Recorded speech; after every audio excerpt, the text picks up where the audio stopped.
Hey guys, how's it going? Today we've got another cool horn to look at. So this is a round bass Nathan Airchime M3. With your M3, I say round bass. You have round bass like this, which is going to be your manifold, and you have scallop bass. Also, your bells are a little different with round bass, just where they meet the manifold and the end of the bell.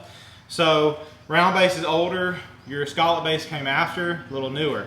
This horn dates around 1951. So with your M horns, you have certain size power chambers to certain size bells.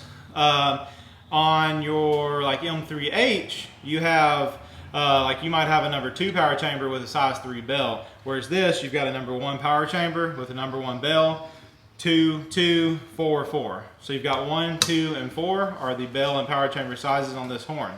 M3s are really good sounding horns, really air hungry. I know that this M3 has 5/16 inlets or ports on the inside of the manifold or power chamber. You can also have, I believe it's 3/16, 3/16 and 5/16. This is larger, so it uses more air.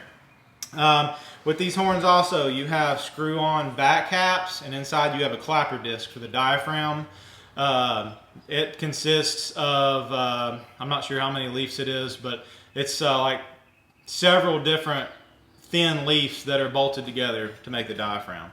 So anyway, that's just a little info on this horn. Really good sounding horn.